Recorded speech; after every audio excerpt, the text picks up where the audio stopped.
Hello and welcome to the stream. Today I'm going to be playing some more BattleTech, playing my BattleTech's Final Form campaign. And I need to remind myself where I've got to because it's been a little while since I had the chance to get on this. I'm going to check I've got the music switched on first of all though. Audio. Yeah, let's put the music on. There we go. And let's see what we've got. Remind myself what mechs I actually have here. Enforcer, Vindicator, Assassin, Panther, Shadowhawk. Oh, Catapult C4. Oh, I'm a long way. It seems the Assassin got absolutely wrecked and we no longer have the snub PPC. That's a bit sad. We do still have an Ultra AC-20 on the Enforcer though. I remember having fun with that. Panther... Yes, that just needs a quick repair. It'd be nice if I could afford the time to refit that at some point. So yeah, we've got a lot of repairs on the go then it seems. Let's move that to the top. Move that up. And go with those. Alright, do I have contracts to do here? Hey Chico, how you doing? And Catch, good to see you both. How you doing? Alright, so we've got 2 skull there. Probably am not going to hang around to do that though, considering the repairs that I require. So what have I got? So if I wait 4 days, I'll still only have 3 mechs ready. And the next one is 13 days away. Yeah, may as well travel, I'm thinking. Alright, let's just check out the condition of my mech warriors as well. Yeah, definitely going to travel. I have 2 mech warriors that are uninjured. One of which is Sarge, who's in low spirits. Oh dear. Oh, could do some leveling up though. So I was going to get gunnery for Sarge. Let's keep plodding up that tree. Nothing for Gecko yet. Garrison, nope. No. Ready for orders. Catch was also going gunnery, wasn't he? Training confirmed, Commander. Ready for And orders. Black Cat. What was I doing with Black Cat? I actually can't remember now. He's got sensor lock. I guess it comes down to, do I want Master Tactician? I'm already missing the skill resets that Commander's Edition mod that it gives you. We're back to the original ones now. +1 initiative, remove a bar of stability where damage when reserving. Or just go with cool and bent. Then again, a mech that's working as a scout and sensor locking things doesn't usually end up needing cool and bent, because if you need to cool down, you just spend a turn sensor locking something instead. So I guess we'll go up the tactics tree. Let's confirm that. Okay. Hey Simmons, how you doing? Good to see you. Yeah, doing all right, thank you. So far, so good. We are still alive. I'm beginning to think at this point that the really nasty illness that Michelle and William all caught off her dad back in February might have been the coronavirus. We're not actually going to go out and test that theory by ignoring the lockdown. Yeah, like we all had different symptoms that are all within the spectrum of coronavirus symptoms. So we might have already had it. It was bad. It did knock me out for a while, and I didn't stream during that period for obvious reasons. That I was incapable. So I think I might have already had it, but either way, there could be multiple different strains flying around, so I'm not going to be taking any risks anytime soon. But we're okay so far. Right, so where are we going to go? Let's look for one skull locations, I think. One there. I don't think we've been to Heretitus in this campaign, so let's head over in that direction. 18 days away. So we should have 4 usable mechs by the time we arrive there.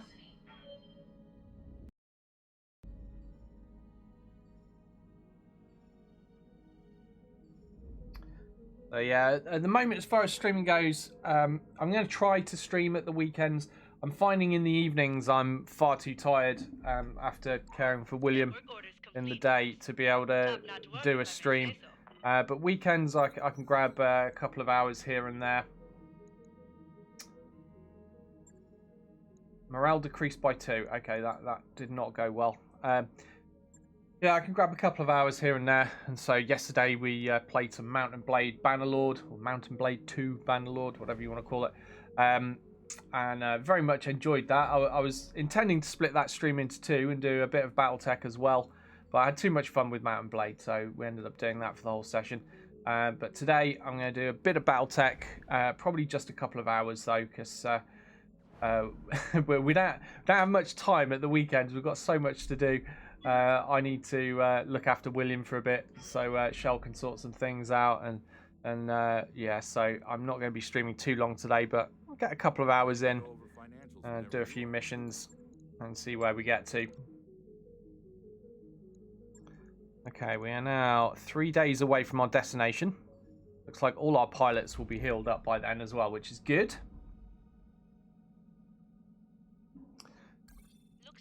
Okay, let's visit the store first, see if there's anything cool. Not that we can really afford much.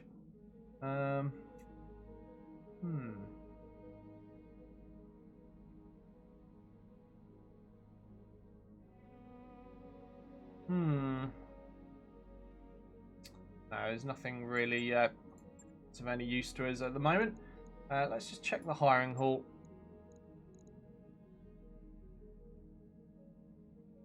Well, that's a name I've never heard. Yeah. Tikbalang. If anyone knows what on earth that means, I would love to know. Tikbalang. That's a word I've never heard. I'm here. I love this guy who's called Iron Lady. That's what they used to call Margaret Thatcher over here. Not a fan of Margaret Thatcher, by the way. But yeah, she was the Iron Lady. Looked nothing like this guy, though.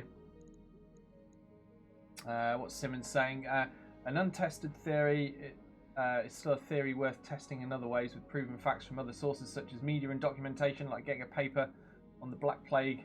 You never want to try the actual plague, just test a new theory of it. Casual Robot says it's Portuguese, I believe. So that'll be Tikbalang, is it? That's Portuguese. Do you know what it means, Casual Robot? I'd love to know. Right, where am I going and what am I doing? We've arrived. Let's do some contracts.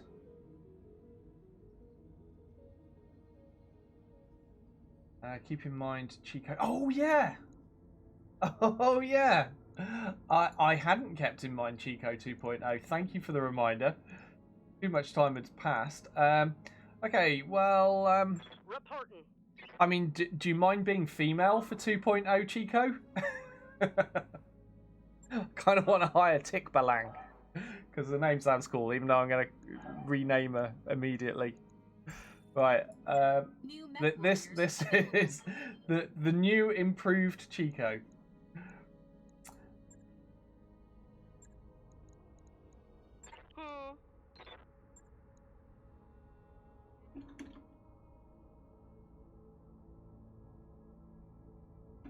There we go. Have I spelled that correctly? Hopefully. Yeah, so I guess we'll we'll leave Chico as the one and only female in the mercenary outfit. Gunnery 2, pretty awful. We'll have to improve that soon.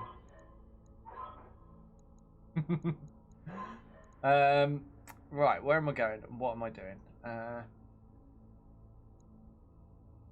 Oh, apparently it's a Philippines jungle creature, says Casual Robot. Tikbalang is a jungle creature from the Philippines, not Portuguese at all. Still equally interesting. In fact, if anything, that's more interesting. Wonder what a Tikbalang looks like. Now I want to know. We're going to have a look. Tikbalang. Tikbalang. Images. Okay, it's like a mythical creature then. It's like a muscly horseman kind of thing. There's also a picture of it looking like an evil unicorn man thing. But I'm gonna have to share this with the class, aren't I?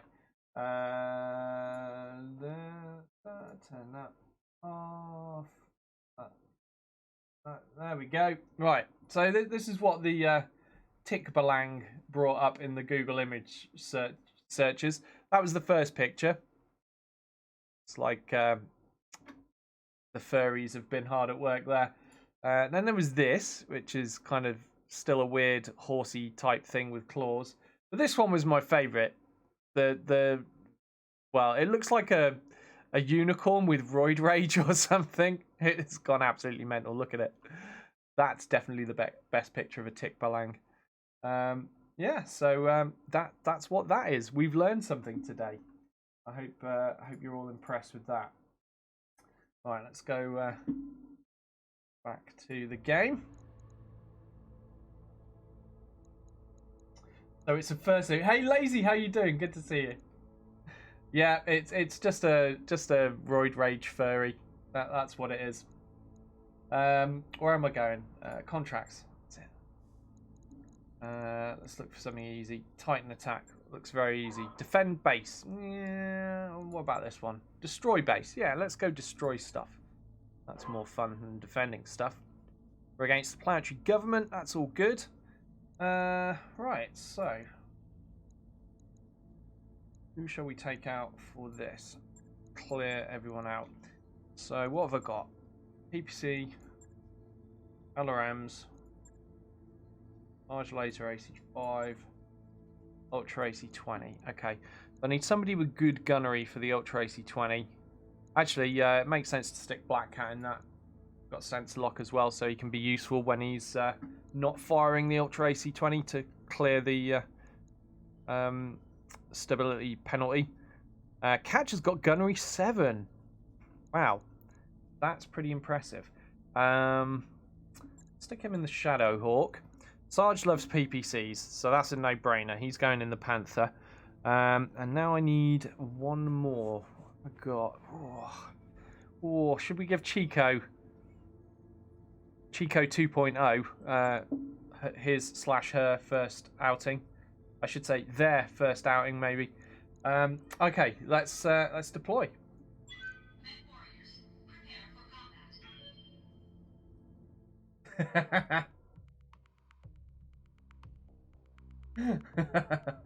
He's not here to defend himself, though, is he? Poor Sarge. Probably busy eating crayons at home. You know, one day he's going to catch up on these episodes. Once he gets the internet again, he'll catch up on these episodes. He'll be like, I saw, I heard, I know, I'm coming after you all.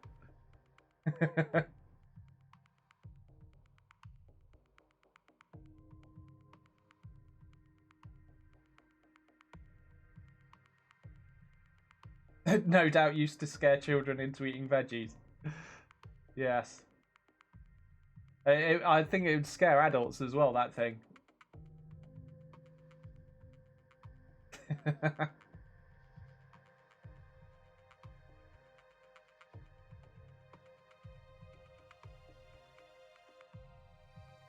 Okay. In we go.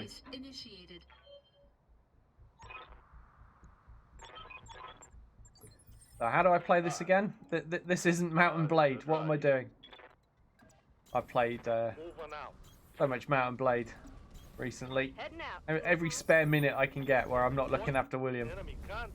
Or sleeping, or eating, or making food. Alright, what's that? Some kind of vehicle. Some kind of mech.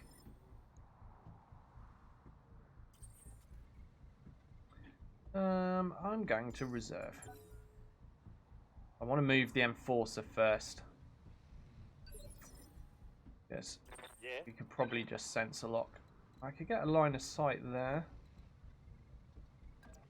That's probably worth risking. Let's risk it. Yeah, it's only a spider. Alright, I think I'm going to sensor lock the vehicle though. Oh, it's a striker. Oh yeah, and suddenly I remember it's only a one skull mission. Why am I being careful? There's nothing to worry about here, is there? What's up, boss? I want to shoot the vehicle. Affirmative. That was the whole reason I sensor locked it. On it. There we go, vehicle down. Watch out for the forest bandits. They're scary, man. Mountain bandits as well. They've been kicking my butt. Sometimes they have horses and stuff. Locking on target. On my main campaign now on Mountain Blade, I've just whittled my party down to nothing but me and companion heroes. I've got no ordinary troops at all. I decided to keep things cheap because the companions don't cost any upkeep. I discovered, so I can make quite a lot of money that way, not having to pay upkeep, and also I can still win fights against small war bands of things like looters and bandits of various types. So that's been going quite well. I'm pretty nicely kitted out now, actually. I've got some cool stuff. Although it's worth mentioning there was a patch that occurred, and all of the stuff that I'd bought previously that was cool got changed in the patch, and there was even cooler stuff that was even more expensive. So I was kind of a little bit upset that I spent the money on that stuff rather than saving it for the even cooler stuff, but it just wasn't there before. So yeah, the patch changed some things, and I know this because I was keeping notes. I was writing down when I encountered stuff like the cost and the values of certain armor pieces and things like that. So after this patch happened, I know things changed because I had my list, and I was like, okay, well that now costs twice as much as it did before. So yeah, they're definitely tweaking and changing things as they go along. But again, as I said yesterday, it's an early access game, so expect more changes. Alright, what are we going to do about this spider with all that evasion? Possibly nothing. Maybe we'll just shoot the other spider instead. Why didn't we sensor lock that guy, I hear you asking? Well, good question. Main reason is because I want to actually try to shoot with the Enforcer this round. Because we've not fired that Ultra AC-20 yet, and he's close enough to start making use of it. Possibly on that there tank, because that's not going to have any evasion. Well, I say any. It's got one evasion. It's not much. Right, let's get as close as possible. That'll do. I mean, I could shoot the spider, but tank's probably got more firepower. Let's check, actually. 1 medium laser, 2 smalls, 2 medium lasers. I mean, the tank just about comes out on top there, so we'll nail that. There we go. One for the scrappy. Yeah. Yeah, that'll do. Affirmative. Chico 2.0 in the catapult. So, total of 30 LRMs we can fire here. I could fire the large laser as well. I can afford the heat for this. Let's do it. Let's fire everything. Large laser blew off the right arm. Right torso gone thanks to the missiles. Nice. Still got all these weapons though, because they're all in the center torso on the spider. I'm sure nearly all of you already know that though. Ready to get it on. Right, Sarge. Let's see. I get you. On the move. Firing full complement on the enemy. Nice. CT destroyed. Job's Target done. eliminated.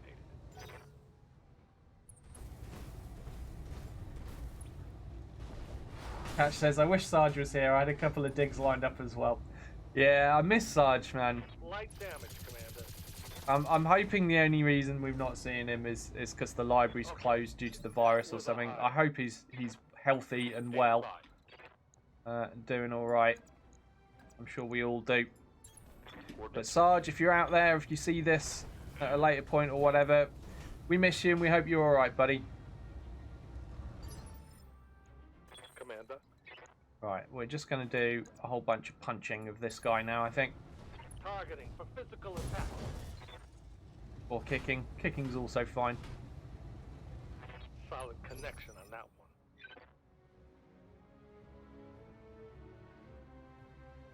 one. Yeah, I actually did the same thing. Do I say your name is Seawall? I'm going to go with Seawall. Correct me if I'm wrong, Seawall. He says Mordred was looting his own followers after that patch to get the suddenly good stuff he'd handed off to them. I did exactly the same thing. Yeah. Commander.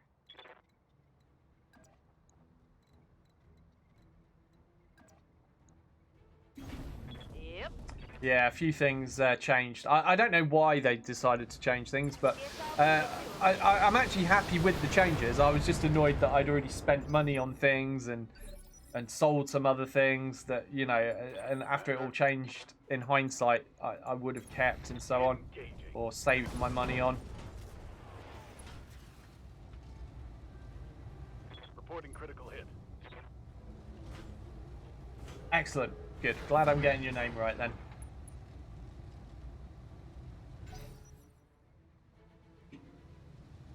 Just run away, Spider. Just run. This is not a fight you can win, buddy. Yeah, good call. Oh, he's going for some rear shots into Sarge. Blaze says, money's no big deal. Just need to murder more people and sell more into slavery. Fixes all money problems. I've been doing plenty of that. My favourite way of making money is still playing the tournaments, though. I have a lot of fun doing those arena tournaments. I've not gotten bored of them yet.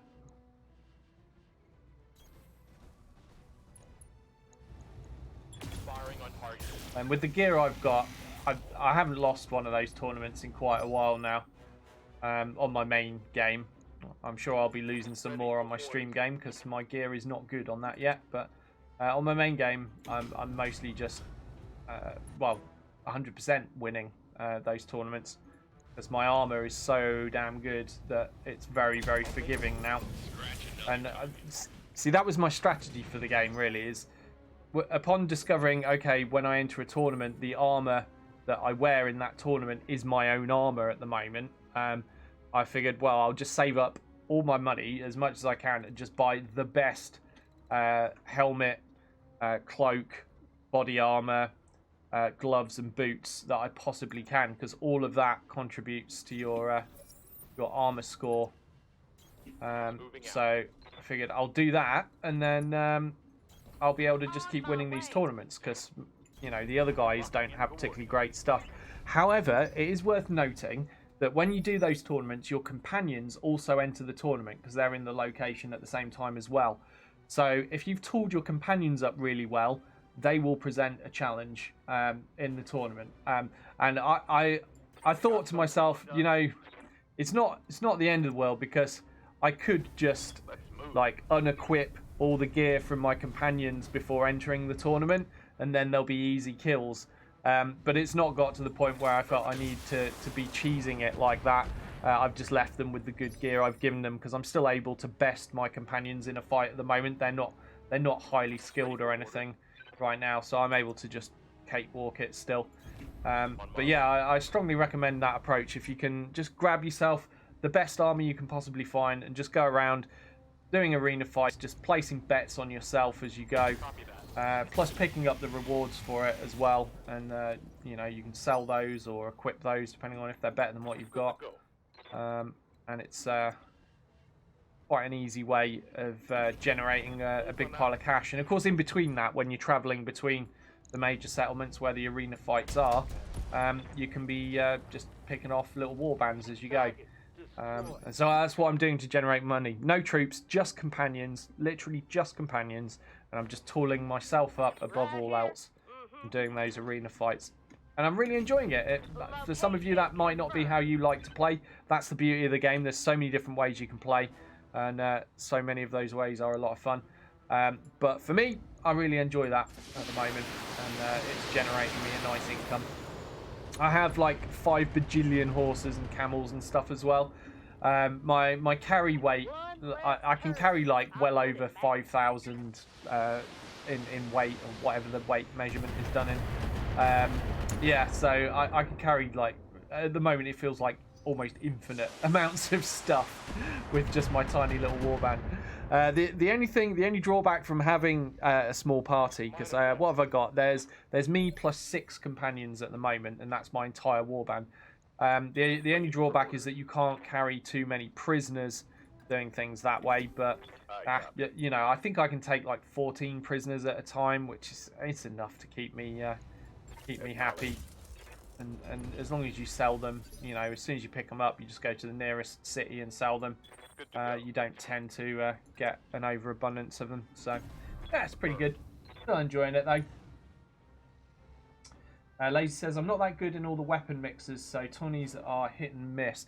Well, you see, I'm not amazing either. Like, I'm all right. I mean, I've played many hours of Mount and Blade games and also games of that type, so I should be a relatively decent standard of fighting. I mean, unfortunately, when I tried to stream Mordhau, I was having frame rate issues, so I didn't really get to show it, but I was kicking serious butt on Mordhau when I was, you know, just playing for my own enjoyment on that.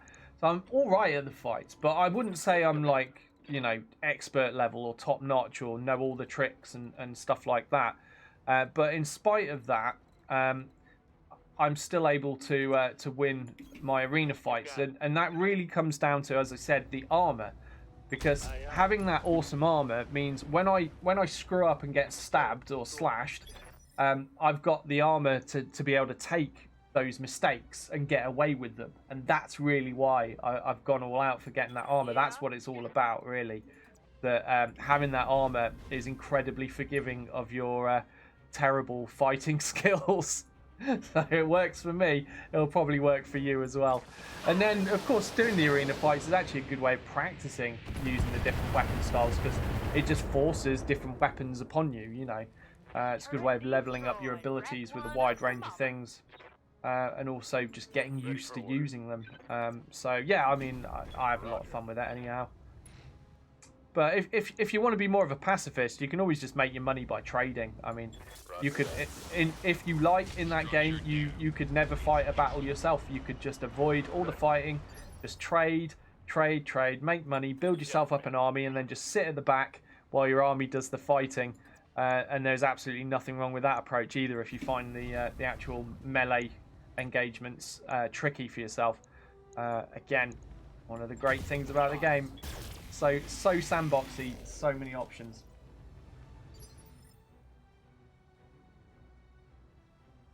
Catch says, yeah, Bannerlore is pretty fun to watch as well. BattleTech is always good, but I'm looking forward to seeing further episodes of the adventures of Us and Free. You remembered the name of my camel. Wow. Position confirmed. In fact, after I signed off last time, I did. I had to read back over the chats because there was loads of stuff I missed, and I saw. I think it was you calling me out for not calling the horse. There was a horse that was named, and I was just like, "Oh, a horse." And you're like, "It's got a name, damn it!" It's like, oh, is it possible to dehumanize a horse? I mean, I don't know.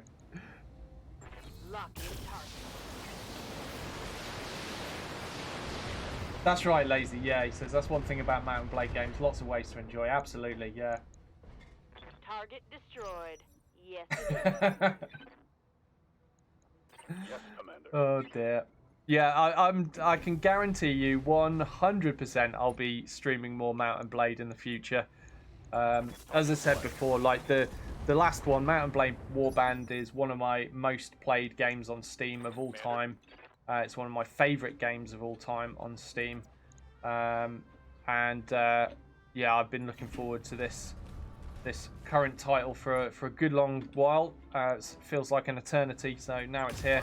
Definitely going to be playing it. But at the same time, I want to keep this BattleTech campaign going. This is, I mean, this is the first time I've played the game in its final form unmodded. So that's a new experience for me with BattleTech. In spite of all the many hours I've played of this game, there are still new things for me to do with it. So I will keep this going too, but I think for a little while I'm going to be juggling between BattleTech and Mount and Blade Bannerlord, and I won't really have time or room for any other games at the minute. Those two will keep me busy.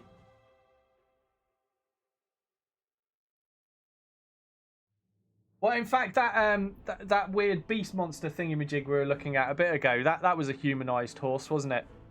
A roid rage humanized horse.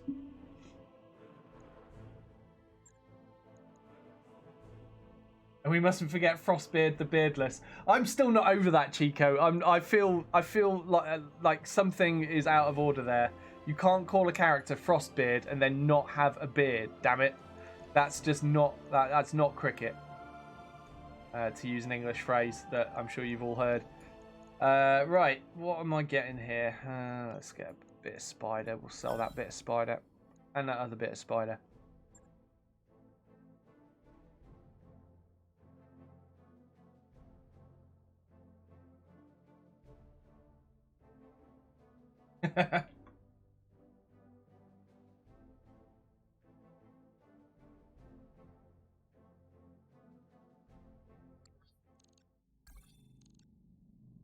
I did put that theory forward, actually, Lazy, yesterday. I wondered if that's it, but it still feels wrong.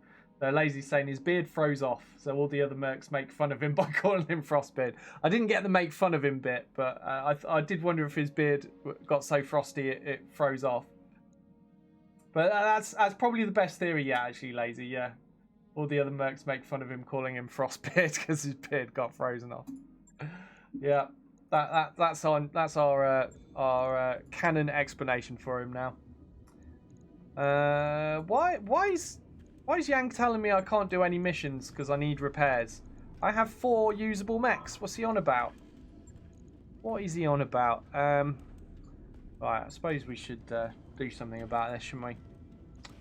What am I even going to do? Oh my god, that's expensive. That is expensive. What we got? Missile hard points, 1 energy hard point, 1 support. Ugh. Give it a single large laser. Okay, you have 1 ton left to spend. Use your ton wisely. How much did a snub PPC weigh then? Weighs 6 tons. Wow. I thought PPCs were 7. They are 7. Oh, so a standard PPC is heavier than a snub. Okay, I just didn't remember that. What am I going to do with my 1 ton then? Oh, there's nothing I can do. I mean, I could stick a flamer on it, but they're terrible. These are not the Commander's Edition new improved flamers. These are the original awful flamers. I could take a machine gun and half a ton of ammo, I suppose. I need to buy half a ton of ammo. There we go. New equipment available. Do that, I suppose. I mean, equally, I could just stick a small laser in. What am I doing? Do I have a small laser? I do have a small laser. I'll use that half ton of machine gun ammo at some point, I'm sure. Yeah, if I stick a small laser in and then just max the armor. Well, say max the armor.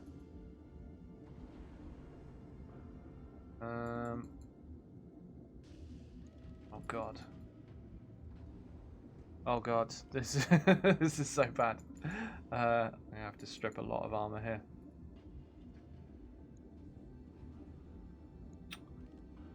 Yep, I'm gonna have to strip more armor than that.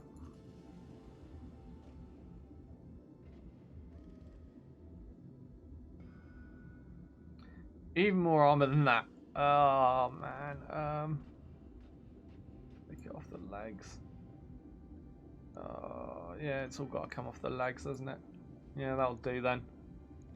Well, at least the front's pretty well armoured. The back's terrible. Need to not get shot in the back. I'm hoping I just get a new mech and that will just get dumped straight into storage. Never even have to use it again, but we'll see. Right, mech warriors that went out on that mission can probably level up. Let's see. Oh, we took Chico out, didn't we? So, gunnery or guts? Get gunnery first. Training complete. Commander, receiving you. Waiting for orders. Okay. Do the next contract. What should we do? Let's do something a bit tougher. Yeah, let's do a 1.5 skull assassination. Gonna up the salvage for this, in case it's something cool. Do I want to use this same squad? We got some XP on Chico now. Well, because this is an assassination, I think I'll just take my strongest pilots for this one. Yeah, that works for me.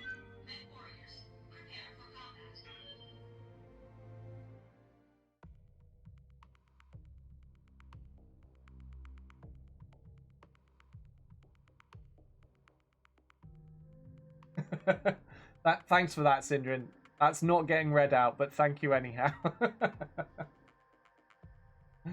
A worthwhile comment, I feel. Or Lazy says, or in a snowstorm he ended up with an icicle beard. Could be. Could be. Maybe he just dribbles a lot. Like, he really struggles with keeping his saliva in his mouth. Just dribbles a lot and it all froze into a frosty beard. It's a theory. I'm not going to say it's a good one, but it's a theory. Right.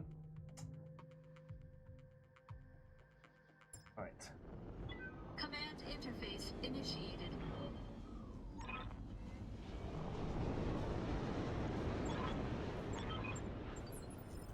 Watch the trees. Okay, we know this map Never know well. what's in 'em. Heading out. Roger that. Know where the assassination target's going to be. You know what? It'd be nice if they changed that up every now and then on the maps. Like, instead of the assassination target always being in the same place, if it could spawn in different locations, that would just vary things a little bit more. Move order received. Moving to position. But they're done working on this now, so that isn't going to happen. Maybe a modder's done something about that already. I don't even know. Waiting for orders.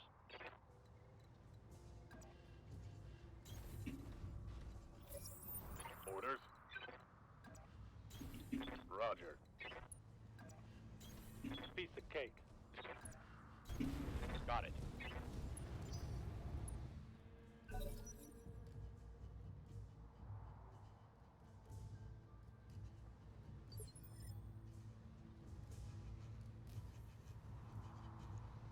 Ready to get it on. Okay, so we have detected the enemy. We can't see it there. I'm going to reserve.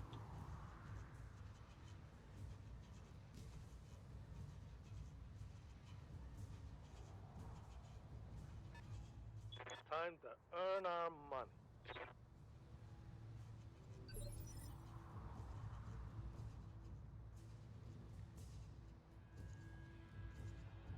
Standing by. Yeah, how are you guys all coping with the... Affirmative. I mean, are you all in lockdown? I know different parts of the States, some are locked down, some aren't. But how are you all doing? I'm hoping most of you can work from home or have relatively safe jobs. We know Lazy, unfortunately, works in the food industry, so hope things are going all right for you, Lazy. I know Sarge worked in a cinema, didn't he? So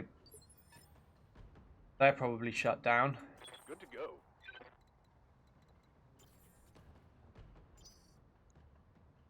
Ready for orders. Oh, he ran away. How rude. Way to chase him. Chase this way, I think, still. Acknowledged.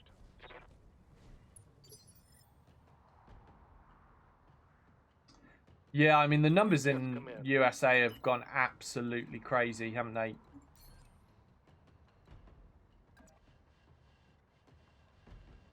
Like, the infection rate Moving out. is ridiculously high and very, very concerning. So, yeah, it's not surprising that lots of places are locked down. It's kind of, well, I'm going to go beyond kind of, it's definitely necessary for saving lives. Copy that.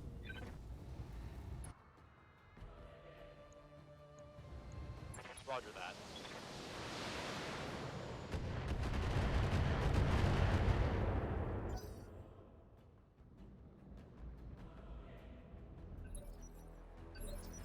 Chico says, yeah, I usually hang in the basement with my games and guitars. Now I'm working here too. Got something you Well, want? that sounds like a nice environment to work in. Surrounded by games and guitars. Sounds pretty cool.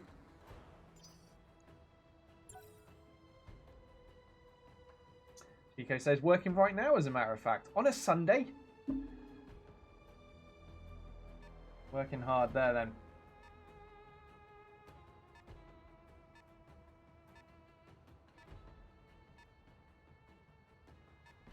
Dindrin says, I'm a natural social recluse, handling it well. Yeah, like, when I was in my 20s, and my teens, obviously, I was out and about a lot.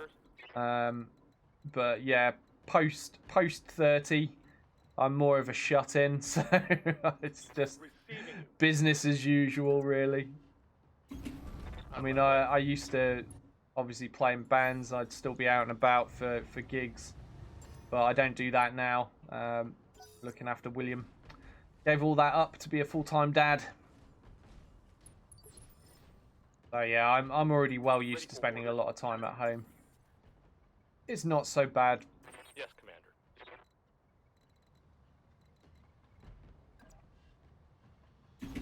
Moving to position. Affirmative.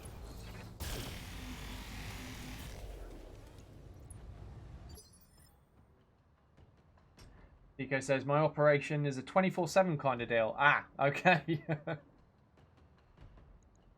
Standing by. Yeah, I know how that feels. I used to work self-employed as a booking agent, and when you're doing that, work is whenever. Hard to put down. Firing a full salvo. Reporting critical hit.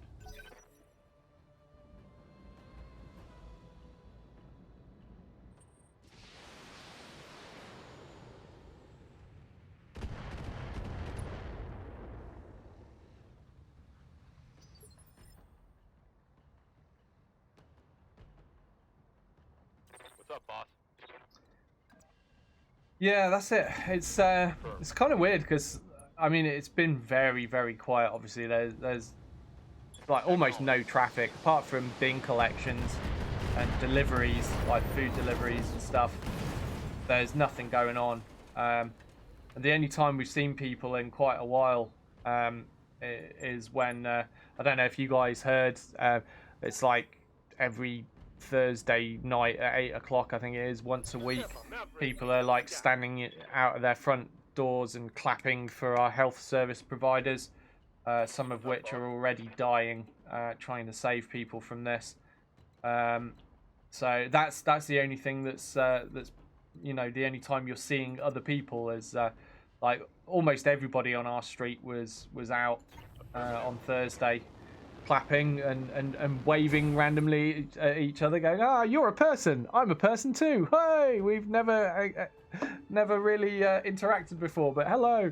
You know, so stuff like that's happening, and that's all that's going on. The rest of the time, you're just at home.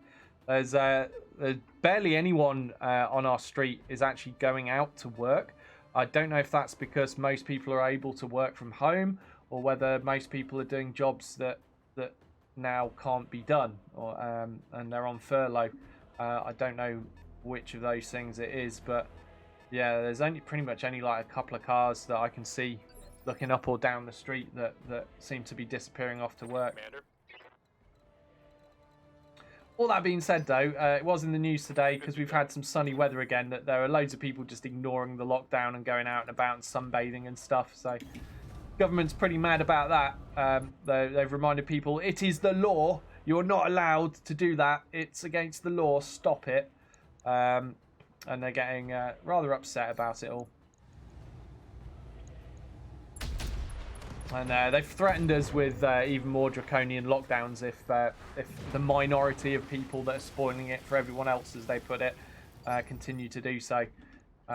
It's already quite draconian. I mean, coming from a free country, you guys in the States and Canada, you know as well as we do that this is not normal. This is very, very, very not normal for the West to experience this kind of lockdown already. So the thought of things getting more draconian is pretty scary. I tell you what, I've been listening to a lot of Rage Against the Machine again. I used to I never stopped loving Rage Against the Machine, to be fair. I used to listen to them a lot when I was younger. They're probably one of my all-time favourite bands, I'd say. But with all the kind of the new laws coming in and the lockdown stuff and the police getting more more how do I put this politely? More overzealous, let's say, in some cases. Particularly, like the police in the county in which I live have been called out nationally for being the most overzealous in their reactions. Even though obviously I've personally not experienced it because I've just been at home. But yeah, they've been pretty crazy apparently. It's just made me, it's made me think of all the Rage Against the Machine lyrics. There's so many songs of theirs are just totally appropriate right now to listen to, and think about what is happening right under our noses. And it's hard to argue that it's not needed because it is kind of needed to stop this virus killing more and more people. But at the same time, you have to worry that these powers that are given in a time like this probably won't be taken away again, because after 9/11 new powers came in. Those powers are still there, both in our country and in your country. They never got rescinded. So you've got to worry about that, haven't you? Like what future are we walking into here? How are things going to be? And yeah, as I said, listening to Rage Against the Machine's lyrics, very, very appropriate to a lot of concerns, I think, at the moment. What happened just there? Canadian Streamer 7, thank you very much for the follow. I really appreciate that. Hope you're doing all right and not suffering too badly from the lockdown and not getting that virus.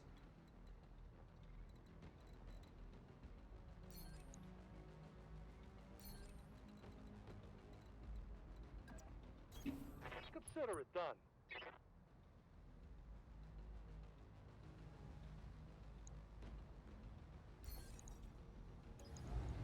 Gonna go for a sensor lock on that Jenner, make him easier to hit.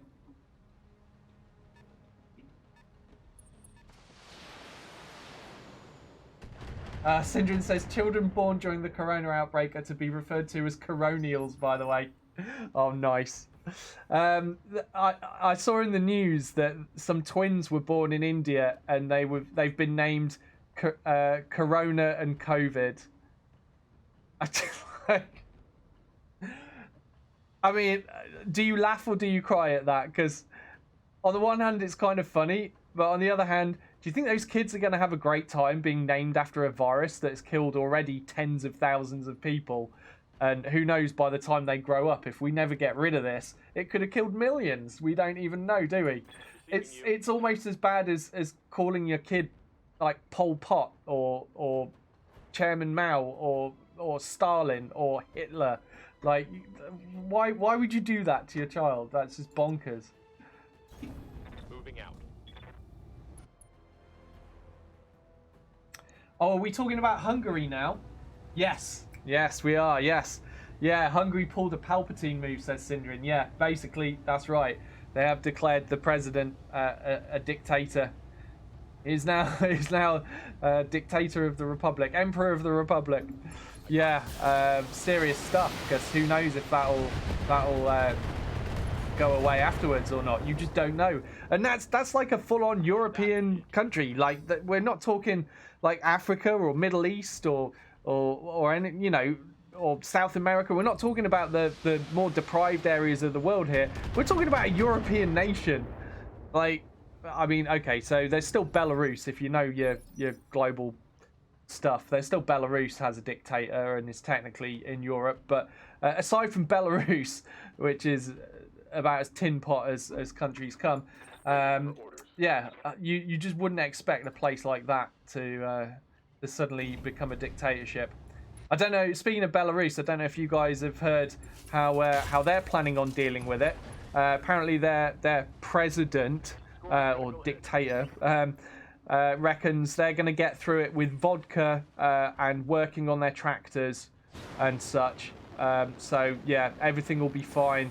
Just drink vodka and do some work on your tractor, and it will go away. Great strategy. Great strategy. And there's reports that people in that country, because stuff's not being recorded properly, they've actually taken to graffitiing death toll numbers onto the walls of their buildings to tell the world how many people have died in their apartment complex, for example. They're graffiting death tolls onto their buildings because their government does not care. Their dictatorship does not care. So yeah. I mean, things are bad, right? Things are bad for us. Things are bad for you guys. Things are still going to be so much worse for so many other countries in the world. And as bad as things are for us, we're losing people young and old, and we're losing doctors and we're losing nurses. But there are countries that can afford those losses even less than we can. I mean, obviously we can't really afford those losses either, especially of doctors and nurses. But there are many other nations that are going to suffer so much more from this. It's worth sparing a thought for them at the same time as worrying about your own nation. Target from an alpha threat. One last time.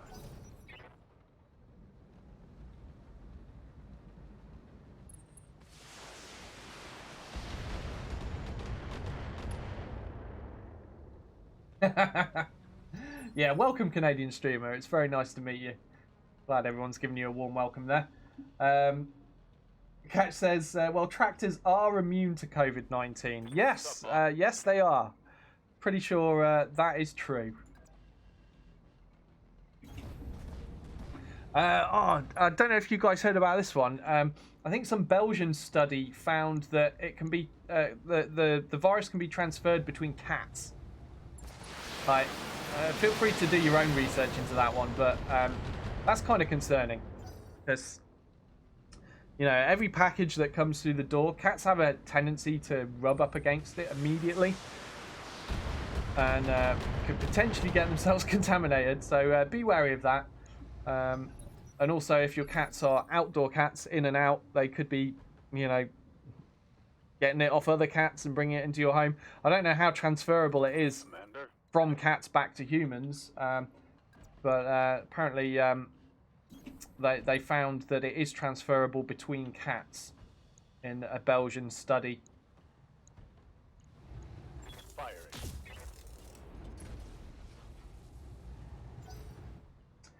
Lazy says, my governor expects people to do the right thing on their own out of a spirit of community. I feel less than secure.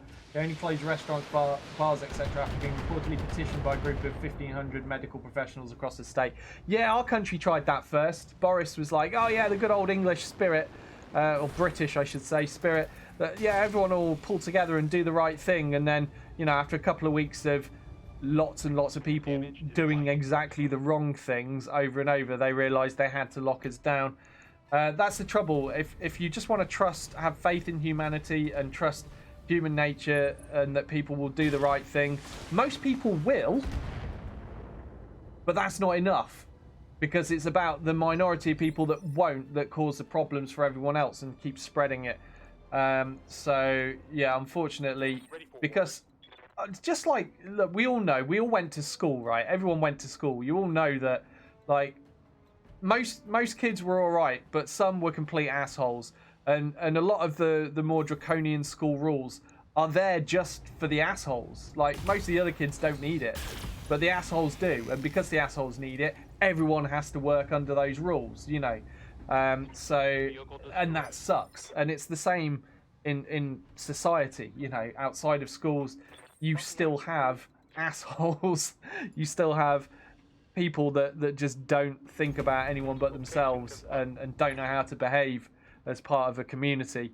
And again, you know, society has to make rules and laws that we all have to stick to just to keep the assholes in line. And that's sad, but that's how it is. Oh, I tell you what's not sad. An Ultra AC-20 headshot.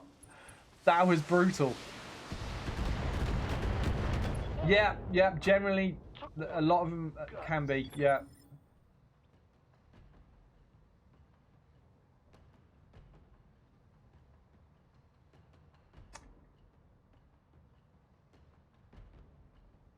Oh, God, yeah, I mean, I saw that. The toilet seat coronavirus challenge, I know. Yeah, so it was started by some girl who did it on a private plane, and she'd, like, sanitized the toilet seat completely first. And she did it for attention because she's a moron. And then, of course, that encouraged other morons to do it as well. I heard at least one report of a guy that did it who has ended up with the virus.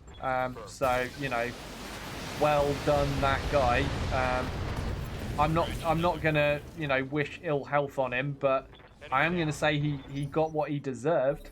And let's hope that he doesn't pay the price of it by dying from the virus. Some might argue that would be a natural selection form of justice, but I'm not gonna wish death on anyone, no matter how dumb they are. Location confirmed.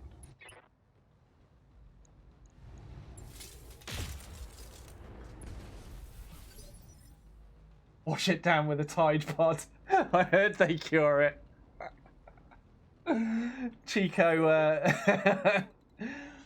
Chico trying hard there to clean up the world of some idiots while he can. Never let a good crisis go to waste, eh, Chico? Oh dear. That's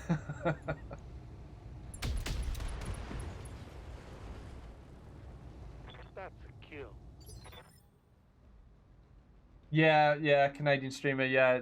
I mean, unfortunately, there are always idiots that want attention, and, you know, do you remember when we were kids and people wanted to be sports stars or pop stars? And nowadays, people just want to be famous on the internet. And so rather than working hard at a sporting career or working hard at a music career, people just do really dumb stuff on the internet instead to get famous and build what they call clout. And it's just so dumb. It's deplorable. And I want no part of it. You won't catch me doing any of that nonsense, obviously. Yeah, it's just a shame that impressionable idiots get sucked into that kind of thing. Don't people have limits, said Canadian streamer? I think the internet has taught us that the answer to that question is no, they don't. Some people have no limits. They will yeah, they will scrape the gutter, they'll dive right into the gutter, they will lick the gutter, they'll roll around in the gutter, they will drink the gutter, they will do anything involving the gutter just for a bit of fame.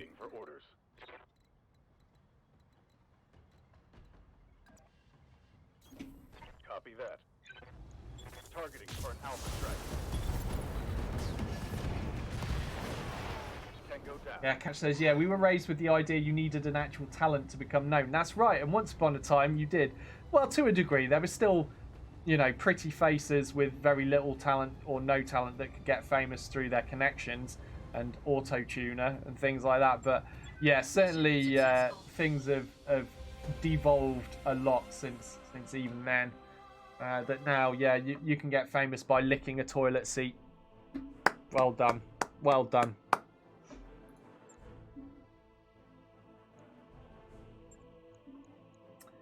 Right, what should we take here? Ooh, Oh, so many choices. Then we'll do that, because that completes 2 mechs and gets us a piece of a Vindicator. Vindicator could come in handy. We've got 4 energy slots, 1 missile, 2 support, 5 jump jets. Yeah, I'll have that. Stage we're at the moment, we've still got an assassin, which I would happily replace with a Vindicator of any type.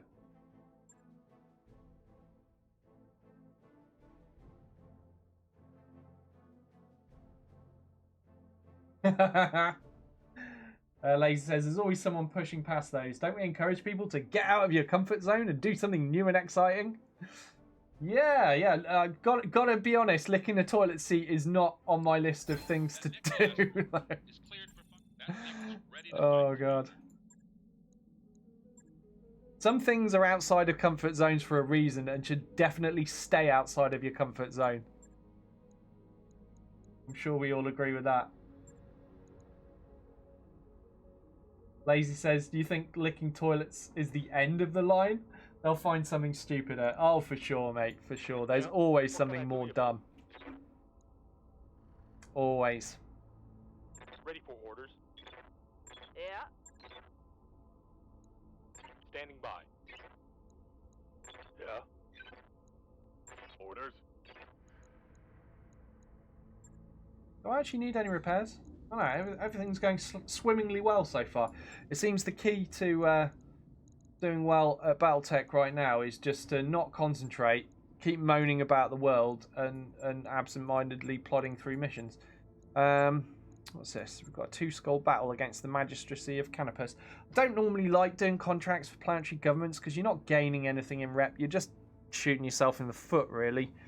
But there's not really much else I want to do in this location, so I'm going to do this one mission and then go. It's a 2-skull desert battle. We'll do this and then we'll shoot off. Who should I put in here? Ah, yeah, we'll put Gecko in. Right, let's go.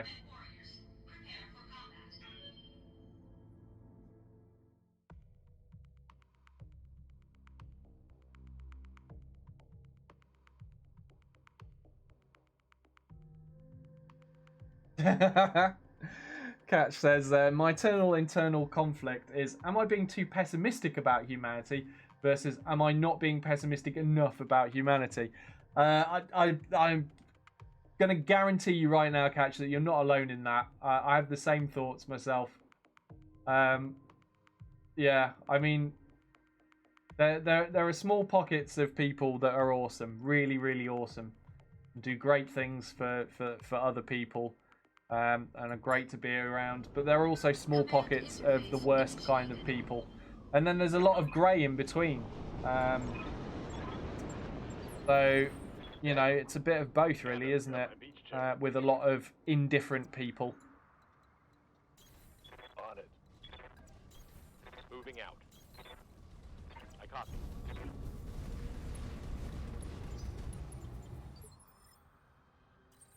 They could go around shaking COVID patients by the hand with no PPE protection, like our Prime Minister.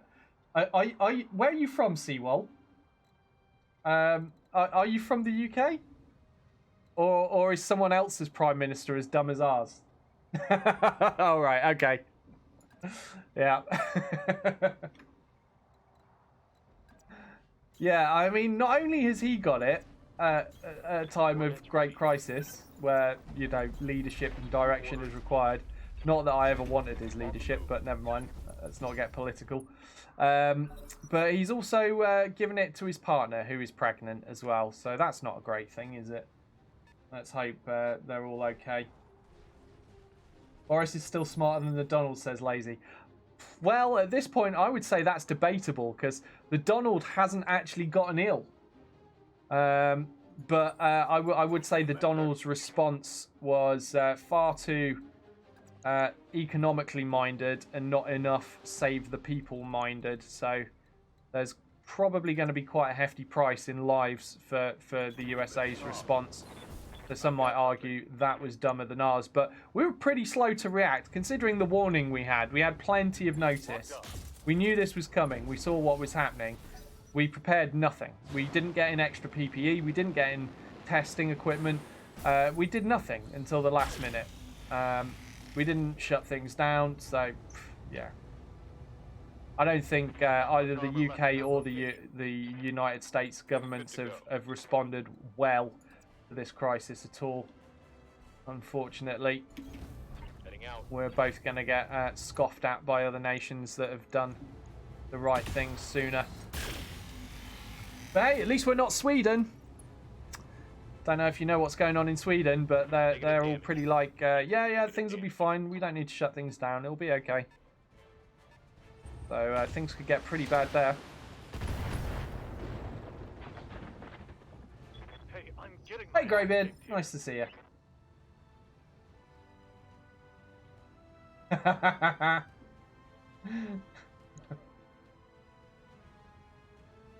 Well, it was narrowed down, Catch, because one, he said Prime Minister, and not every nation has a Prime Minister.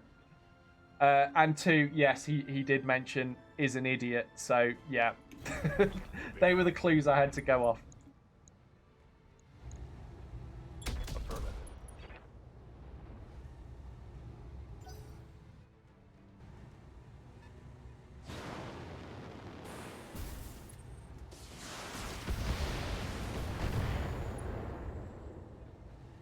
Yeah, I agree, Lazy. I agree. But you know what happens in these situations. It's the same things that always happen. This never changes. This you can always bet on. You can guarantee. This is cast iron. That in times of financial crisis and stress and pressure, the first people who will get saved and bailed out and protected are the richest people and the biggest businesses. The rest of us don't really matter. That's the bottom line, and you all know that's true. You all know it. And it's just going to keep happening. And so these businesses are going to operate the same way. They won't prepare, they won't protect themselves because they know they don't have to. They can keep splashing money around like it doesn't matter, because it really doesn't matter to them. They will always have the taxpayer. And usually the people that are paying the most are the people at the bottom end of society. Those taxpayers will be covering the bills as usual. And it's going to keep happening that way.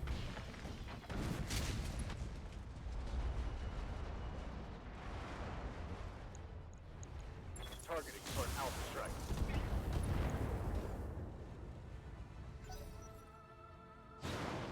strike. Canadian streamer says, BattleTech and political discussion. This might just be the best day of my life right now. Yeah, surprisingly regular occurrence on this channel is a political discussion while gaming. And just as, who is it that said it? Yeah, Lazy said, this is a channel where politics and things are open to discussion because we're freaking adults and can hold a reasonable conversation. That's right. Yeah, my rule is, as long as nobody's getting butthurt about it or overreacting, you know, we're free to talk. And we're not all going to agree. And we all accept that. Not everyone has the same view on politics. That's the nature of politics.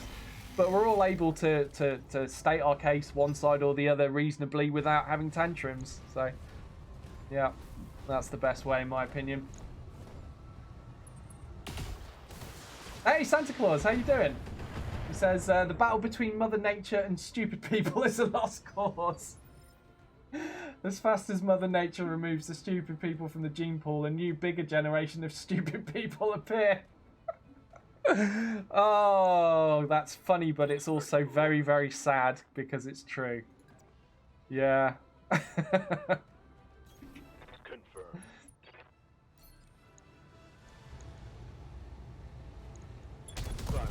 All weapons. I thought I'd try my luck on that 2% headshot there. Obviously we failed, but we still hit the target.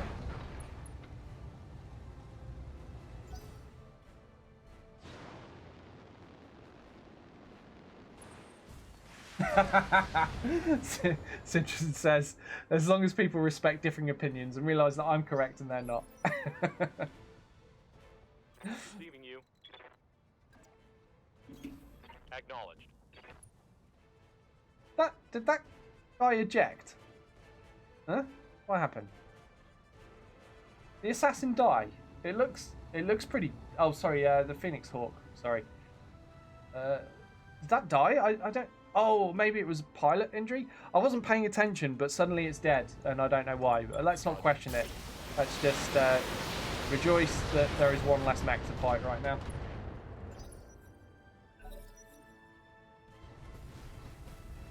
Canadian Stream says, awesome. I found a home away from home. I have a terrible view on politics. I view it as a no-win situation. Not all people are going to be happy regardless of what party's in power. Yeah, well, that's true. That's definitely true. You can't please all of the people all the time. Cannot be done. Thanks, Seawold. So, yeah, the pilot was incapacitated. Cool. I'm glad somebody caught that. I just wasn't paying attention. Too busy reading chat as usual.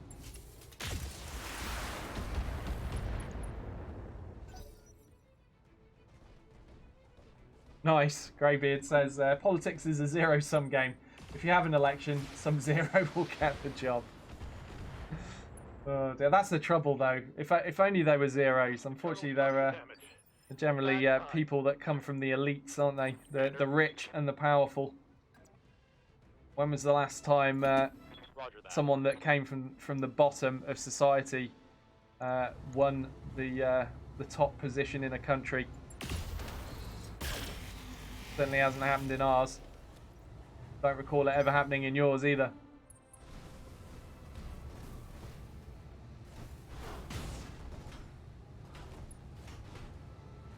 He just punches in the butt. Not much armor left. Not very polite. Oh, he punches in the arm. Oh, that's fine. I think that's the empty arm anyhow. Yeah, we're all good. Right, what should we do, Gecko? Punch something, I guess. Should we punch the assassin back, or we run and punch the Shadowhawk?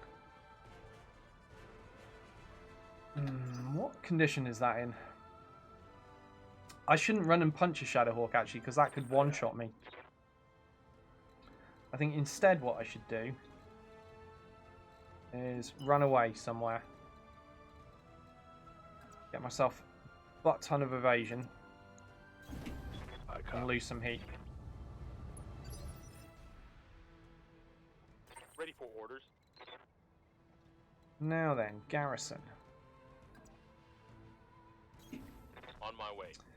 Running a little bit hot now, but I can still afford to fire 30 LRMs at the Shadowhawk. Keep him rocking.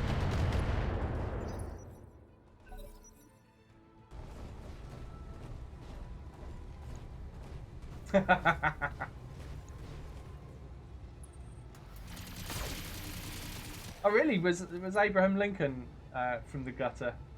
I never would have thought that. I'll take your word for it. I don't know.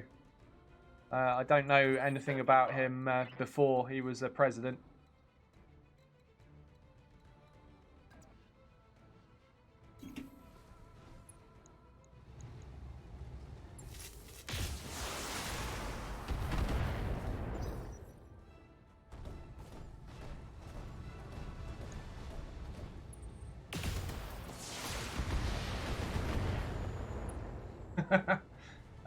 Not in my memory, Santa Claus, no. Well, I mean, some might argue that we almost had one in the form of Jeremy Corbyn. There are a lot of people supported him because he really did try to be a man of the people, but he got very, very, very, very, very, very smeared. Called everything from a communist to a terrorist sympathiser, and obviously now is no longer leader of the Labour Party. And in fact, the new leader of the Labour Party is basically a Blairite, which, if you don't know what that means to Labour Party supporters over here that liked Corbyn, Blairite is a dirty word. It means basically they support politics of the likes of Tony Blair. That's where the name comes from, Blairite. And Tony Blair, while winning elections and running the country for a while, dragged us into all sorts of stuff that a lot of people didn't like. So he's not very popular now at all. Standing by.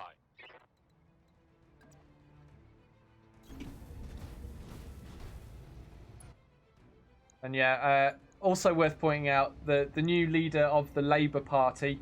So bearing in mind, you know, the Labour Party is like the left-wing working man's party. His name is Lord Keir Starmer, or Sir Keir Starmer. He's a knight, Sir Keir Starmer. Yeah, he sounds like he's worked his way up from the bottom, doesn't he? Oh, hold on, no, he doesn't.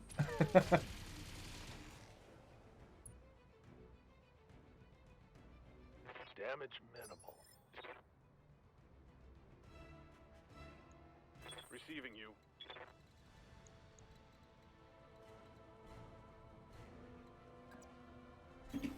Confirmed. Gonna have to turn that PPC off this time. Locked on. Bit too hot. Oh, get to fire a few missiles into the back of that assassin. Every little helps. Look, knighted people deserve a voice too, says Catch. I mean, you got me there. Like, you're not wrong. You're not wrong.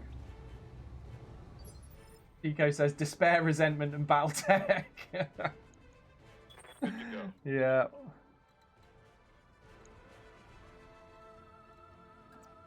Have you seen like there's a lot of hate going towards celebrities at the moment because they're all complaining about going nuts and having a really hard time during the lockdown while sitting in their massive mansions with their swimming pools and home cinema systems and like all of this.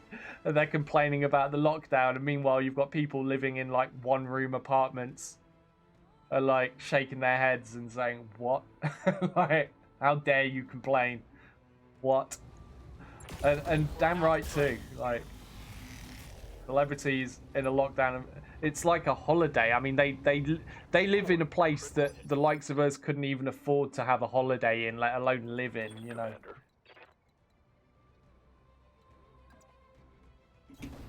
On my way. But yeah, I'm a bit bitter because we were due to move house, right? We were in the middle of buying a house, and now that was our first house as well. We've been renting all this time. Like, I'm 38 years old, never owned my own home. We were just about to own our own home, and obviously coronavirus struck, and that is all out of the window now. I mean, we don't even know if by the time this is over we'll even be able to get the mortgage we were going for. Like, everything might change, you know. So I'm pretty upset about that. But it was a lovely house, and being locked down in that house would have been a lot nicer than where we are. I mean, I can't complain. Where I am, I'm pretty lucky. It's not so bad. It's not as if we're living in a tiny flat or anything, but we would have had a nicer place to be locked down in for the next couple of months. And now, who knows if we'll be able to get it at all. We'll have to wait and see. Ready for orders. But we've talked about the virus so far. We've talked about politics. What we've not really talked about, though, is the huge economic disaster that is already in progress. Thanks to all the aid packages we've had to, you know, dish out to keep businesses running and people getting paid so they can eat and afford a house.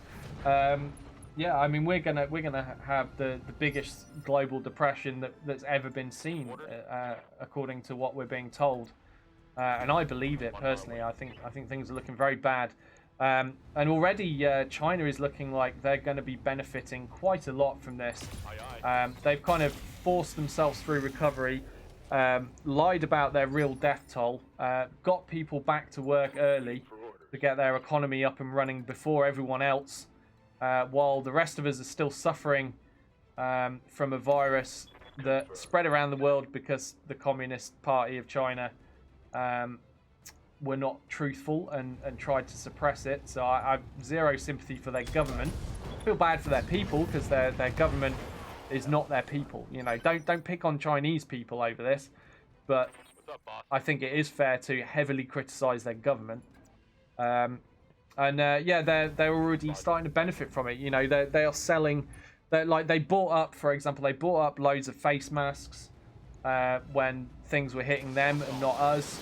There's footage online of independent buyers going around like American stores, for example, buying up all the masks they could and selling them off to China. And now China is selling things back, but obviously at inflated prices. You know, China is already benefiting from a disaster, a global disaster that their government caused, and that just isn't right. You know, it's not right at all. But what can we do about it? I don't think much will be done about it, unfortunately. I think that such is the economic stranglehold that Chinese manufacturing industry now has on the world. People are just going to take it. I think that's just how it's going to be, and that's very sad. Copy that. Engaging.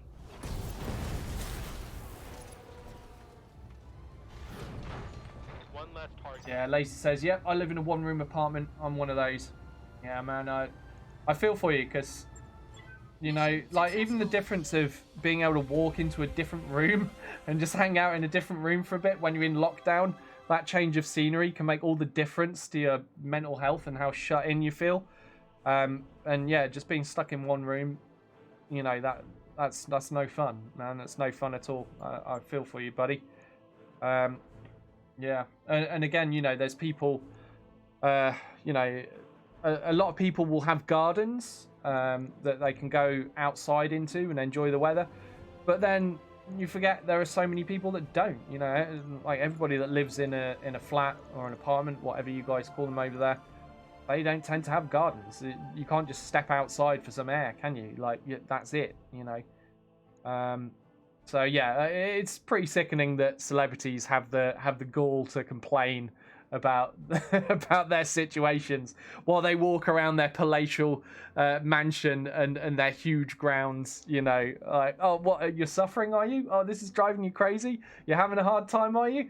Oh my God, my heart bleeds. It really does. Yeah. Oh man, it's infuriating, isn't it? But there's been quite a backlash against some celebrities already, and deservedly so. Right now, they should be... The only time I want to hear from a celebrity right now, or anyone that's super rich, is if I hear them saying, "Hi, I understand the problems everyone's having with what's going on in the world, and I'm going to help by donating some money to X hospital, or X charity, or X place that feeds poor people." That's all I want to hear out of celebrities at the moment. Is if they're actually doing something to help. And some of them are, to be fair, you know, that is what some of them are saying, and that is what some of them are doing. But I certainly don't want to hear about any that are complaining, like, "Oh, poor me, it's life is so hard in this lockdown, I can't handle it, I'm going crazy." Like, I'll just shut up and go crazy quietly, please. So some of us are actually suffering. Catch says, "Yeah, massive housing bubble burst is a distinct possibility. You might save some money." Maybe, but that aspect of it I'm not so worried about. What I am worried about is the mortgage lending and how jittery that's going to become. So, you know, like the what we could get as a mortgage and what we could afford, what we're in the process of already buying before this all hit, might drastically change, and it might drop a lot. I don't know. That's what I'm worried about, because, yeah, you know, a lot's going to change. We'll have to wait and see, though. Let's get these repairs on the go, and then we are going to travel.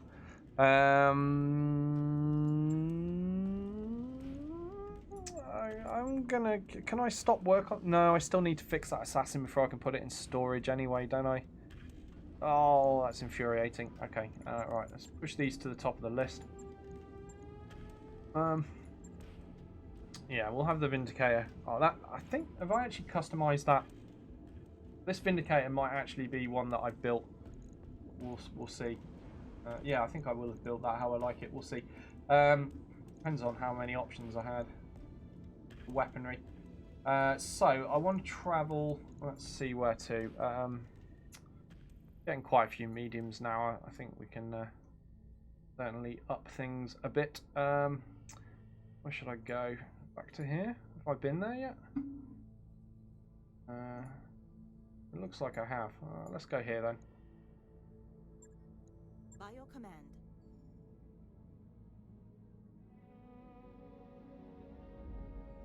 Infernal says, everyone's losing their mind outside and I'm back to my video gaming addiction again. It's the best way to deal with it, Infernal. Definitely the best way. I hope you're doing alright.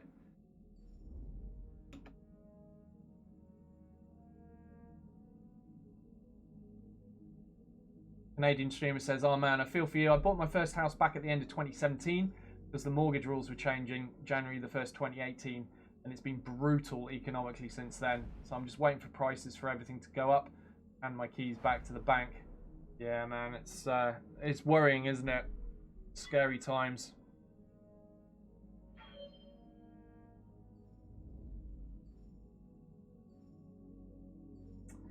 Seawall says, it's quite nice that some smug SOBs are suddenly finding out how tough it is to live on social security. Yeah. Yeah, I mean, double-edged sword, because obviously, you know, if you suffered and had a tough time and been at the receiving end of some condescending butt wipes as a consequence, I can imagine it's quite satisfying to see them come down a few pegs, a few hundred pegs. But at the same time, it's sad that there are a lot of people that don't deserve it that are in that position as well. So yeah, it's really sucky. The unemployment has shot up, hasn't it? There are a lot of people on furlough at the moment that by the time this ends, there might not even be a job to go back to. We're just going to have to wait and see. So yeah, tough times for a lot of people. But yes, so, some smug types do need to learn what real life is like, don't they?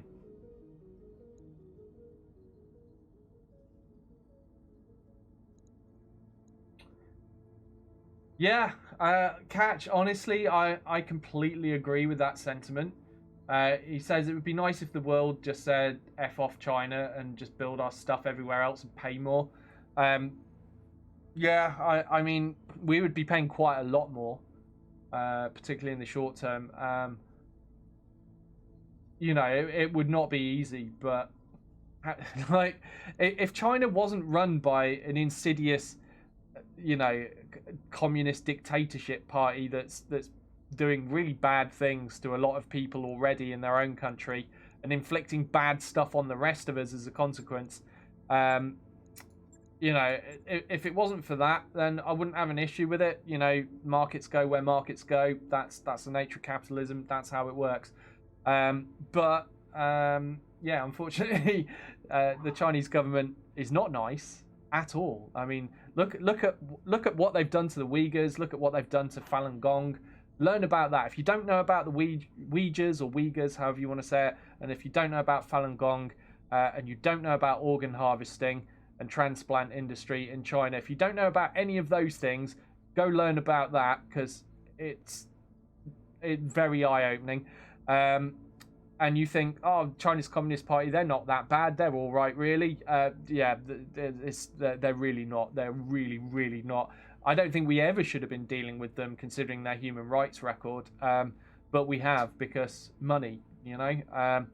And to undo that is so difficult now. Like, how do we backpedal out of that? You know, we just can't easily. But I wish, you know, in a perfect world, I wish we could. I wish we'd never sold off so many things to them. Right, we're going to swap the Panther for a Vindicator. That seems like a good plan. I want that Vindicator at the front. Yes, we'll go with this.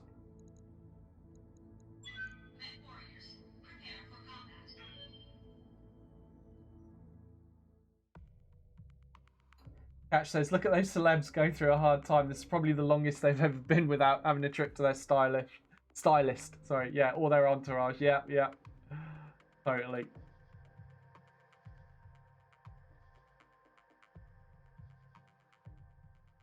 Oh yeah, Catch. Like, yeah, all banks everywhere do the same shady stuff. Like, they're all just about as bad as each other, really. Like, there's one or two that try to be more ethical. One of which Shell works for. They try to be a bit more ethical, but You know, that came off the back of a lot of years of them being not very ethical in the first place. So I still don't really have that much sympathy for them. Although right now they're putting food on our table, so I'm not going to complain too much. But yeah, not a big fan of big banks myself.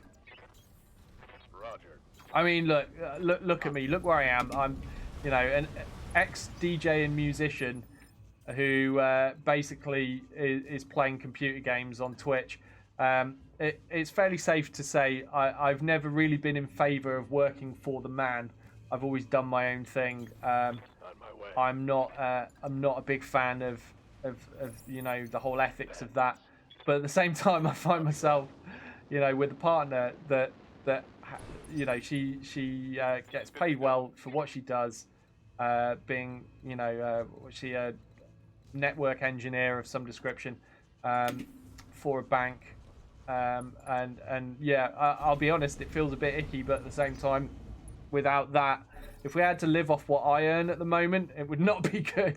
We would be on the streets for sure. So it's kind of hypocritical, and I'll call it out myself. It is totally hypocritical. But my personal principles, I've never worked for any big organisation like that myself.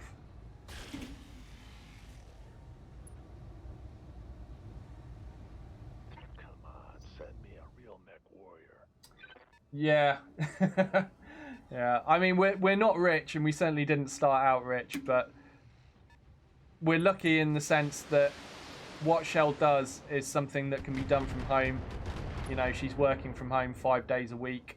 She's not had to go on furlough or anything like that. She's still getting paid, you know, so Yes, Commander. we're very lucky at the moment. And believe me, I do appreciate and understand that and know that that is not how things are for a lot of people.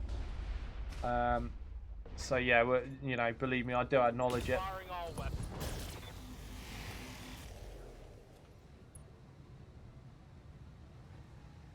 Reporting critical hit. Catch says, well, my employer actively works against my political interests, but the lady and I got to eat. Exactly. That's it, isn't it? That's the trouble with principles. Like, my principles would see me starve to death. That's the cold truth, isn't it?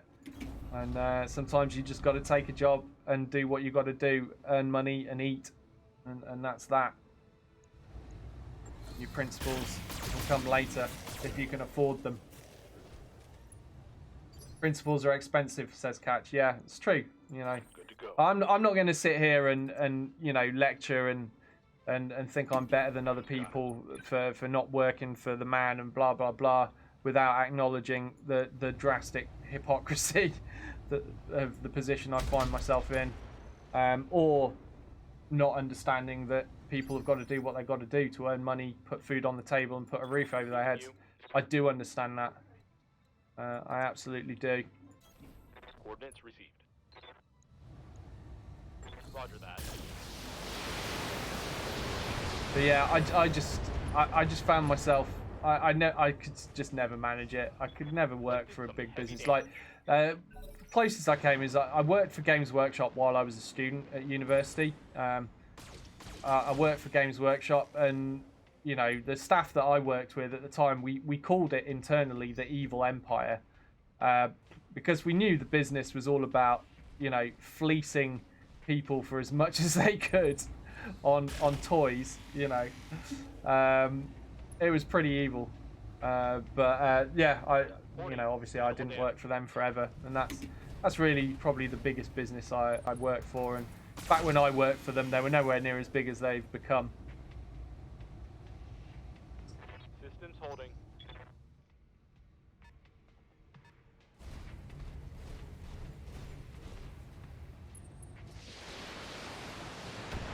Yeah, I mean, I've done the same thing, Santa Claus. I've left jobs where I could have had a decent career out of it because of my principles. I don't recommend that to anyone that wants to be rich, though. But yeah, Santa Claus says, I like the idea of living for happiness, not money. I've quit high-paying jobs because the bosses did not appreciate their staff, and I have a lot of qualifications. Yeah, you know, you've probably got more qualifications than I have, but you know, I've left jobs over principle enough times, you know, to safely say that I do put that first. I do put happiness and well-being and you know, doing the right thing first. But I'm not going to say that that's worked out for me. That's not given me a particularly happy life, I would argue. It's given me quite a hard one. It's been tough a lot of the times. Having principles is difficult. It is tough. It does not make life comfortable. If, on the other hand, I went and lived in a cabin in the woods, maybe it'd be different. But life would still be tough doing that. But you'd perhaps have less bills to pay and so on. But yeah, it's a tricky decision to make, isn't it? How you want to live your life, how you want to do things.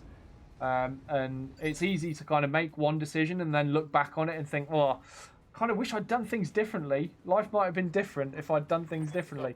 But from my point of view, I'm just incapable. I just can't.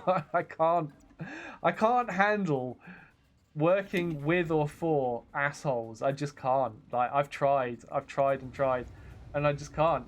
It erodes my mental health very rapidly. And I turn into a not nice person very quickly if I'm put under constant duress by people that have no right to treat others the way they do.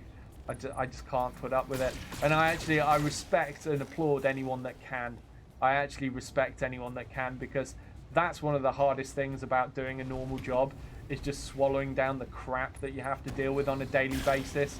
I respect people that can handle that, because I just couldn't. I couldn't. That's why my life has been a series of just doing abnormal things, to keep myself going. Yeah, so well done to all of you that can swallow it. Santa Claus says, but you get to stay sane. I mean, some might argue that I've not stayed sane. Perhaps it worked for you. Perhaps you got to stay sane.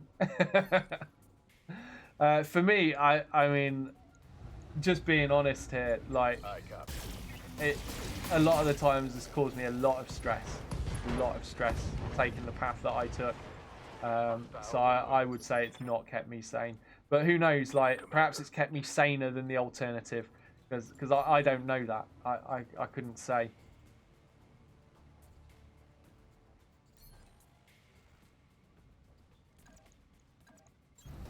Coordinates received.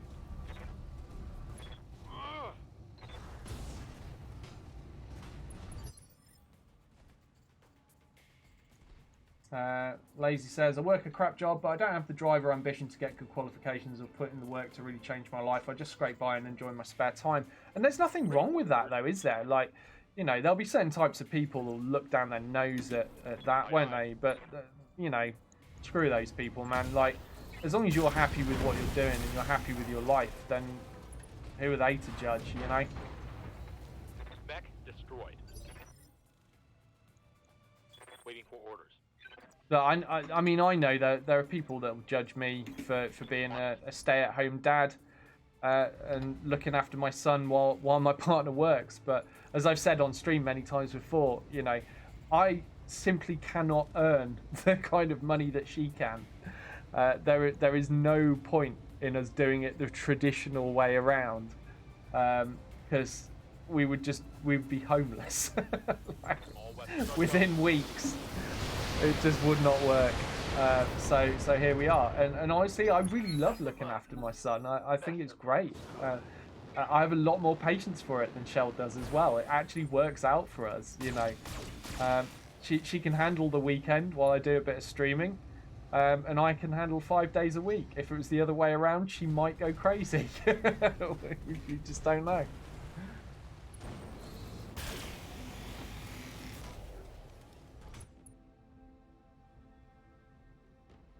Yeah.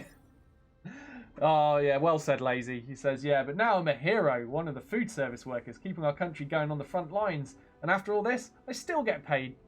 Yeah. F all, let's say. Yeah. Same for nurses as well. I mean, my mum's a nurse. doesn't earn particularly well, and she was on the front line until her health issues had her taken off it because she's at high risk of dying from it if she caught it. So I'm very glad they've removed her from the front lines. One of my brothers, he works for a supermarket. He already had to isolate. I think his isolation period should be over soon. He'll probably be back to work anytime soon, but you know, so I'll worry about him. Unfortunately, he's also a smoker, and it does hit smokers particularly hard. So yeah, worry about him. And yeah, the sad thing is that the people we need the most right now that are going to keep society going and help us out of this are often the people that get paid the least. Society does not value things correctly, and it's not because people don't value it correctly. It's because the people that choose, you know, how to value things make other decisions. You know, it's out of our hands. We can't suddenly decide to say, oh, I think, you know, food service industry people should be paid more, or supermarket employees should be paid more, and want that to happen, and it will happen. It's not in our hands, is it? You know. I mean, you could start tipping them.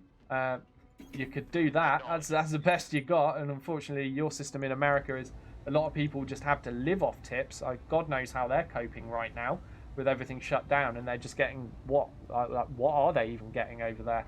If they're over here, they'd be getting 80% of their normal wage. Luckily, over here, they don't have to rely on tips as heavily as they do in the States, but it's still, you know, it still tops up their income, and you're not going to get the government paying out their equivalent weekly tips, are you?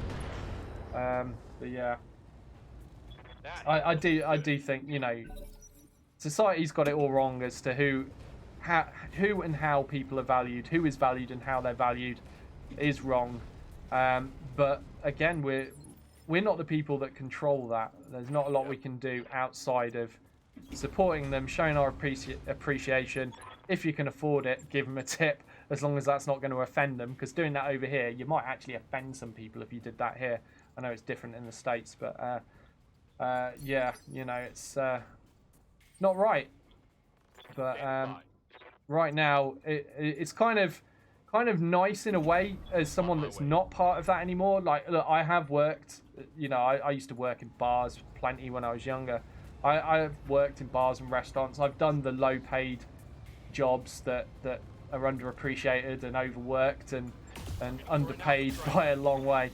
I've worked in retail as well. You know, I've done a lot of those things when I was figuring out what I wanted to do when I was younger, what I could actually stomach doing. You know, so I do have an appreciation for what that's like and how hard it is.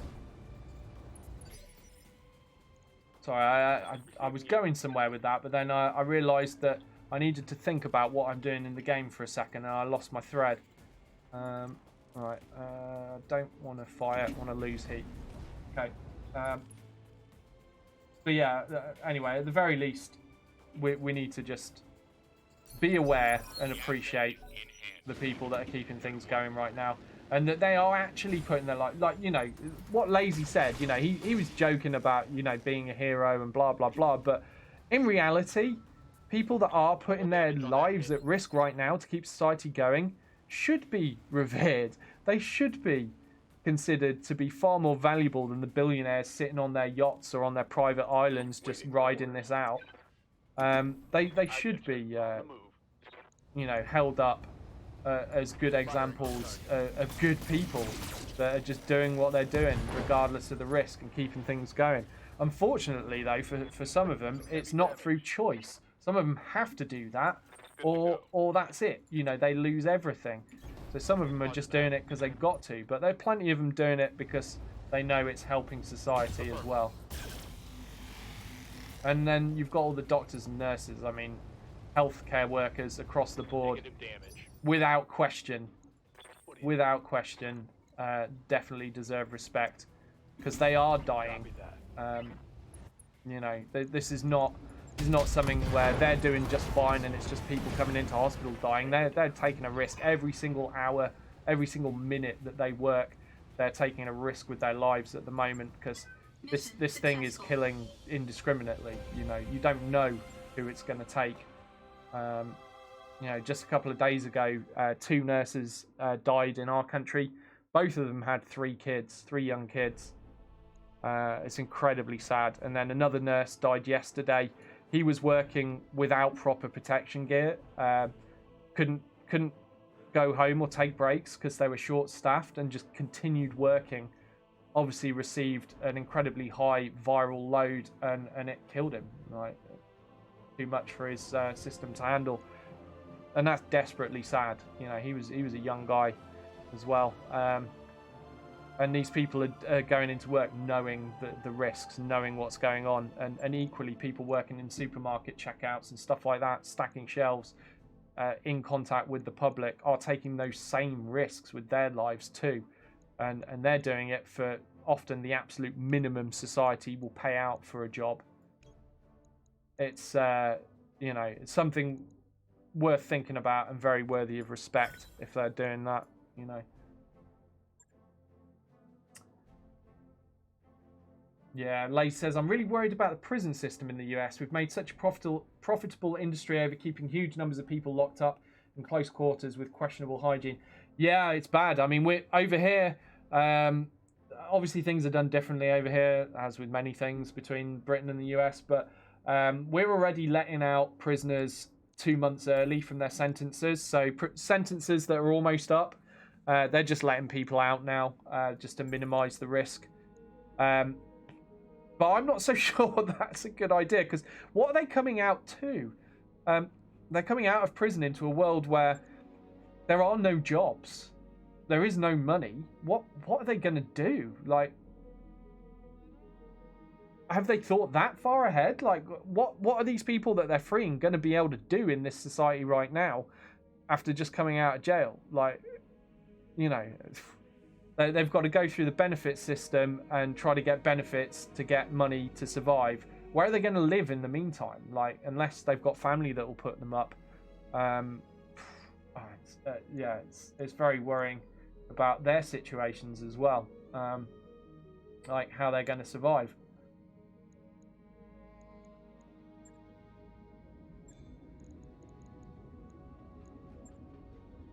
Yeah, I mean, that's right, Chico, but that stuff, it's a lot of paperwork over here, and it takes a long time.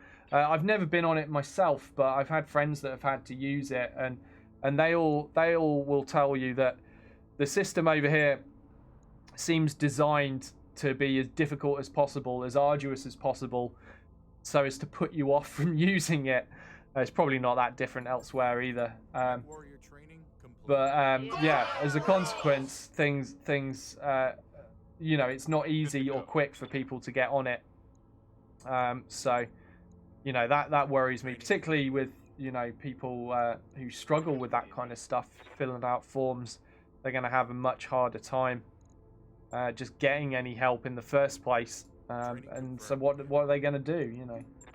And everyone's having a tough time. Like, you know, previously you could lean on family for help, but if everybody's struggling, if everybody's family's struggling, there's no help to be given, is there? So yeah, I mean, we could talk all day, and probably would talk all day, about how desperately sad and bad this is for every level of society outside of the rich and famous.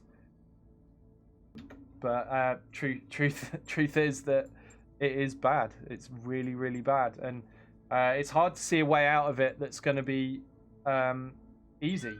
I think, yeah, it's going to be a real tough time for everybody to cope with this and cope with the bailouts as well.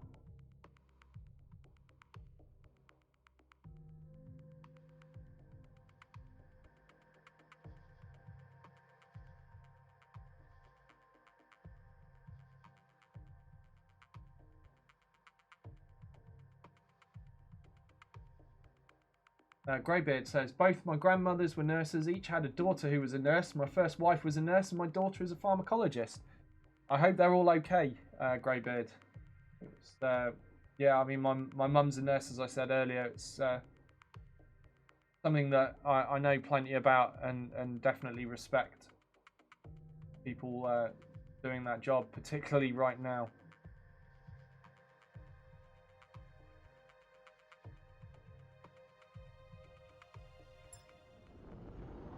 Command interface initiated.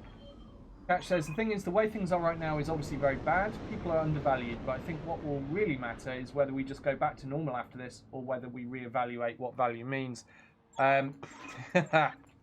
You see, the optimist in me wants to say, yeah, perhaps things will change for the better. The pessimist slash realist in me says, well, the same people are still in charge. The same people are still making decisions. The same people will remain at the top of the tree when this is all over. So stands to reason that nothing will change because we are already doing things the way they like it. So why would they want it to change? And short of mass movements of people forcing change, I can't see it happening.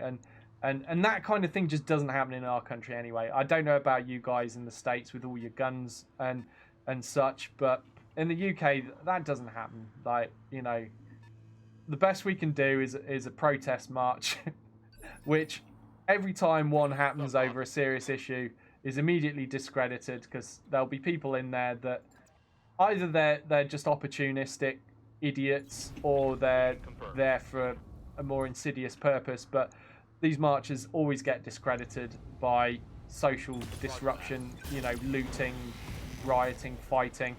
No matter how many peaceful marches there might be over an issue, that they always get undone by the few, and then people switch off from them shortly after. Tried and tested, works every damn time. So I can't see anything changing over here, even if the people take to the streets to demand it.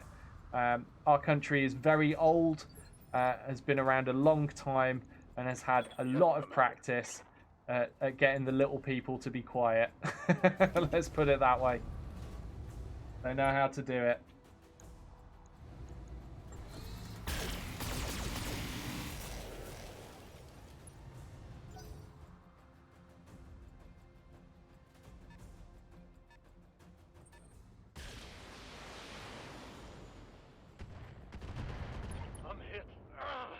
I'm hit.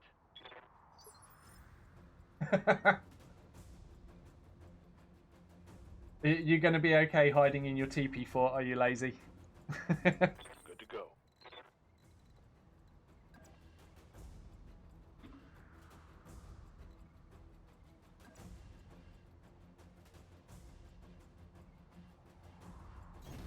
Roger. Oh, I've done this all wrong. I've gone a bad way. I normally on this map I come around this way and use all these trees here, and things work out better. And just absent-mindedly, I've decided to wander out the opposite direction, and now I'm regretting it. Copy that. I regret everything. This is going to be tough. Somebody might die.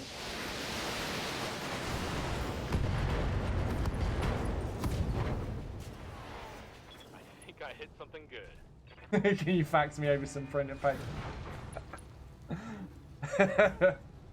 That's definitely how it works, Chico, yeah. Seawall says, yep, the British just don't do revolutions. It's not cricket. Yeah, exactly. Kind of sucks, doesn't it? Come on, send me a real mech warrior.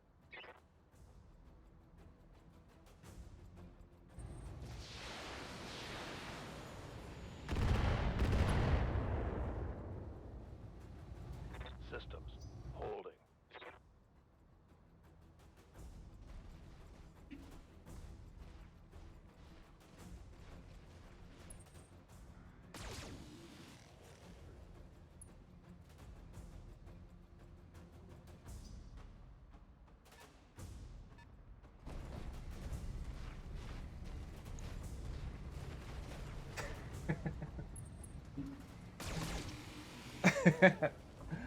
Oh man, my brother was joking a week or so ago, saying about the toilet paper situation. He was like, "Oh, we're already on the family cloth,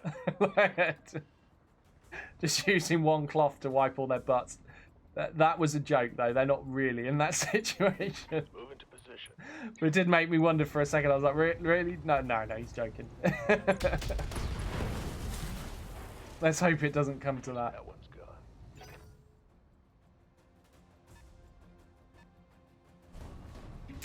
I mean, of all the things for people to panic by, though, I don't think toilet paper needs to be top of the list. You can't eat toilet paper. You can wash your butt clean. If you've got a shower or a bowl of water, a rag, whatever, you know, you can wash your butt clean if it really comes to it. It might not be pleasant, but it'll work. But you can't eat toilet paper.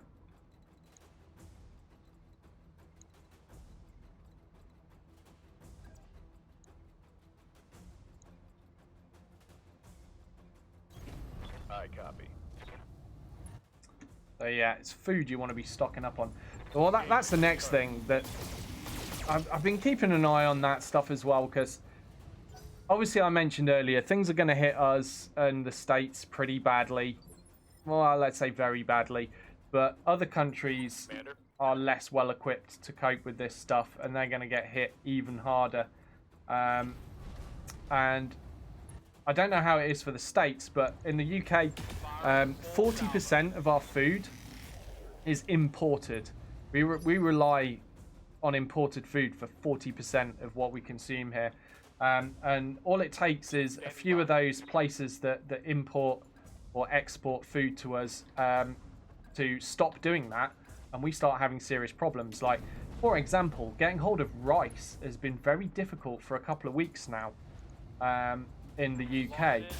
And I did notice that Vietnam had apparently stopped exporting food. On that one. Now, Vietnam is, I think, the third biggest rice exporter in the world. And it did make me wonder, Everything you does 2 + 2 = 4 on that? Is the reason rice is harder to get hold of at the moment in this country because Vietnam has stopped exporting rice?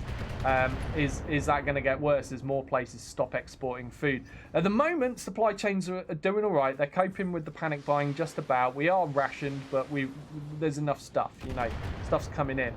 And unless you want rice or certain other things are very hard to get hold of now, but there's still plenty of stuff available. But how is that going to pan out over the next, let's say, 2 to 6 weeks as things ramp up across the globe and things get worse?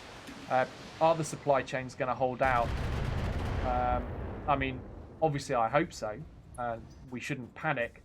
I don't think there's any harm in getting a little bit of extra food in if you can afford it at the moment, just in case. Because we started gradually building up. We haven't done any panic buying. We haven't even had to go to the supermarket. We just continued online shopping like we always did. But we just started getting a little bit extra in each shop, just a little bit extra each time, so as not to like overwhelm the supermarkets or, you know, appear to be panicking, because apparently panicking is the worst thing you can do, even worse than getting the virus. So we've actually managed to build up a little bit of stuff, you know, to keep us going if things get bad. And if things don't get bad, we can just eat it anyway. Food is food, you know. We just got a bit more long life stuff than we would normally order. Yeah, we started doing that quite a while ago. The game just crashed on me. The game just full on crashed. Like, it just disappeared. It's gone. The game was there, and now the game is not there. What the hell? Well, I'll finish what I was saying, because I was going to finish that mission and end the stream, and I guess I'll finish what I was saying and end the stream now, because the game just died on me. Great, thanks BattleTech. I was having fun with that mission. The final build is so awesome, says Chico. Honestly, mate, like there's so much wrong with it that I keep finding. I'm very concerned by this final build of BattleTech. Like, the build before this was much better. What have they done with this final release of it? God only knows. Yeah, so where was I? I was saying, yeah, so we started slowly building up quite a while ago. Now, like, one of my friends was trying to tell me, oh, you're just paranoid, blah, blah, blah. And I'm like, look, because I always keep my ear to the ground and check out alternative news sources and blah, blah, blah, and things going on in the world. And I said to him, look, you know, from my point of view, it's not paranoia, because this is the only time, this is the one time that I've ever said, okay, we should probably get a little bit extra food in and just stock up just in case. Every other thing that's ever happened in the world, we've not needed to. I've been aware of what's going on. I've not needed to make the decision to stock up. This one time, we started stocking up, and we started doing it very early, and we started isolating way ahead of the curve as well. And you know, I don't think that's paranoia when we have been in lockdown. There has been food rations. You know, what I call this is doing the right thing at the right time and being just ahead of the rest. That's smart. That's not paranoia, in my opinion. But one of my friends was like, "No, it's just paranoia." He's like, "No, it's not paranoia if they really are out to get you." like we were right. You know, we're all right as a consequence of being aware of what's going on and being prepared. But you know, unfortunately, millions of other people aren't. But yeah, this is the only thing that I've ever prepped for, and all we did is just get a bit of extra long life food in gradually over time. You know, over a number of weeks. You know, so we're all right for a bit if things go to pot. But who knows what's going to happen in the coming weeks or months even? Who even knows when the lockdowns are going to be lifted? But obviously, we've all got to worry about you know, how the world is going to cope financially with this. And all of you, I really appreciate you all being here. I really appreciate everyone's support. And I would say, you know, do not subscribe to me right now. Don't worry about subscribing to me. Worry about preserving your own money and making sure you've got enough to see this through, because this could be rough. You know, just having you here, having you show up and chat is enough. I appreciate you all. You're all awesome, but don't worry about throwing money at me right now. You know, look after yourselves first and foremost, because who knows how long this might last, and every penny might count. So I mean that. You know, look after yourselves. I hope you're all going to be okay. I hope none of you get ill, and I hope nobody you know or care about gets ill. Unfortunately, there's already one of my friends has a friend who has died of this already. I don't know them. They have no connection to me, but just one of my friends that I talk to regularly, who he actually lives in Germany. He's a German. In fact, he's been on this stream. So if any of you watched the GTFO stream that I did when we played a session of that, it's on YouTube.